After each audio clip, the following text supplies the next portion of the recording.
ठंड का मौसम था, बाघ हरियाली से दमक रहा था। तभी बादशाह अकबर ने सभापतियों को बाघ में दरबार लगाने का हुक्म दिया। हुक्म की तालीम हुई और पूरा दरबार अकबर और बीरबल बाघ में बैठे। अकबर के आदेश पर बीरबल सभा में न्याय का कार्य देख रहा था। कई लोगों की न्याय याचिका सभा में पढ़ी गई, जिनका बीरबल ने अपनी सूझबूझ से न्याय किया। लगभग सारी याचिकाएं पढ़ी गई। न्याय के इस कार्य में कई घंटे बीत गए। थोड़ी देर बाद दरबार में एक व्यापारी आया।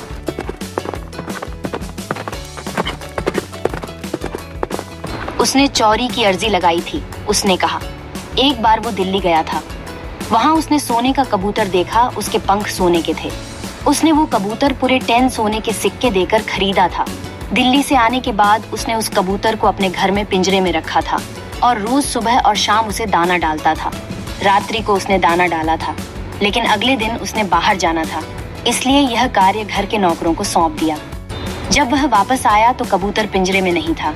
अब उसे नौकरों पर शक है कि उन्होंने मेरे कबूतर को मार दिया, पर उसके पास कोई सबूत नहीं है।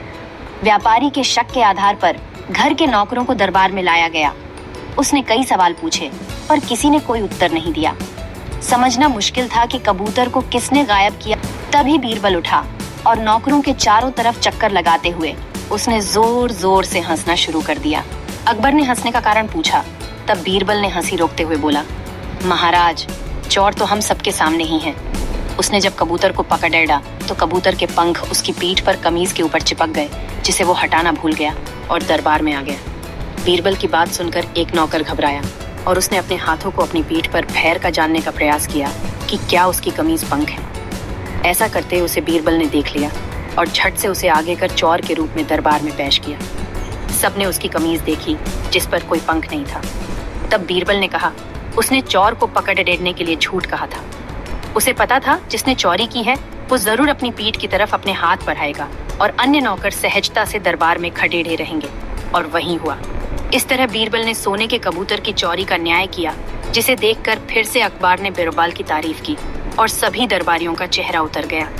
अकबर बीरबल के किस्से बहुत ही रोचक होते हैं। आपको यह किस्सा कैसा लगा? कमेंट बॉक्स में लिखें।